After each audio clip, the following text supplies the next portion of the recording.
Di bab sebelumnya, gue seorang peternak lebah biasa dari tahun 2025 tiba-tiba nyasar ke tahun 2050 gara-gara sarang lebah aneh. Di sana, madu lebih mahal dari rumah subsidi, dan lebah bisa ngomong. Termasuk satu lebah robot cerewet yang ngaku cucu spiritual lebah-lebah gue. Namanya Madubot. Dan sekarang, dunia masa depan mulai buka kartunya. Madu langka, koloni lebah terakhir dalam bahaya, dan gue entah kenapa malah jadi semacam pahlawan lebah interdimensi. Siap, yuk lanjut ke bab 3. Madu mahal, lebah langka. Bab 3. Madu mahal, lebah langka. Raka berdiri ternganga di ambang pintu ruangan canggih itu, memandangi kota tahun 2050 yang jauh lebih aneh dari apapun yang pernah dibayangkan. Bahkan oleh tukang ramal di TV kabel, mobil-mobil melayang, taman tumbuh di atas bangunan, dan billboard digital menampilkan selebritas.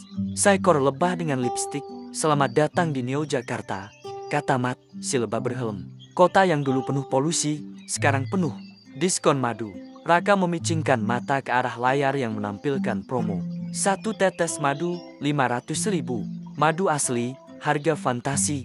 Ini, gila, madu segitu mahal. Di tahun 2025, aku tuang segalon tiap minggu buat masker muka nenekku. Sekarang madu jadi sumber daya langka, kata Matt, bukan cuma buat makanan. Dipakai untuk bahan bakar drone, skincare anti penuaan, bahkan pelumas jet tempur. Pelumas jet tempur. Ya, teknologi makin maju, tapi manusia lupa satu hal penting. Lebah itu fondasi ekosistem. Setelah lebah hampir punah, dunia panik. Akhirnya muncullah perusahaan raksasa, Madu Bersih Corp. Mereka produksi madu sintetis. Tapi, efek sampingnya bikin orang halu. Aku paham sekarang kenapa kamu lebah bisa ngomong. Aku mah produk generasi ke-8. Lebah-lebah lainnya, udah kayak zombie, kerja lembur 24 jam, dikurung di peternakan digital. Mereka butuh penyelamat. Dan kamu adalah satu-satunya manusia yang bisa komunikasi langsung dengan lebah alami. Raka masih terdiam. Oke, pertanyaan penting. Aku bisa balik nggak ke tahun 2025? Matt diam sebentar, lalu memutar tubuhnya pelan. Jawabannya, mungkin, tapi portalnya rusak parah. Sumber dayanya, yaitu tadi, madu murni, bukan yang oplosan. Dan itu langka banget. Raka mendesah. Jadi aku harus nyari madu murni buat bisa pulang.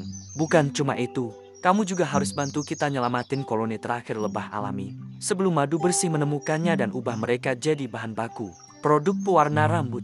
Raka menatap layar besar yang memunculkan peta digital.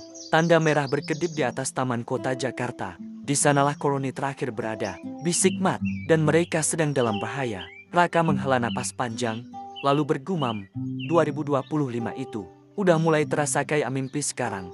Matt menepuk bahunya dengan kaki mungil. Selamat datang di ke-2050. Madu bukan cuma manis, bro, tapi juga mematikan.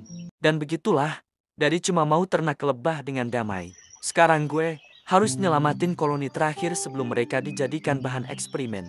Skincare anti tua. Kalau kalian menikmati bab ini, jangan lupa kasih like biar lebah-lebah makin semangat.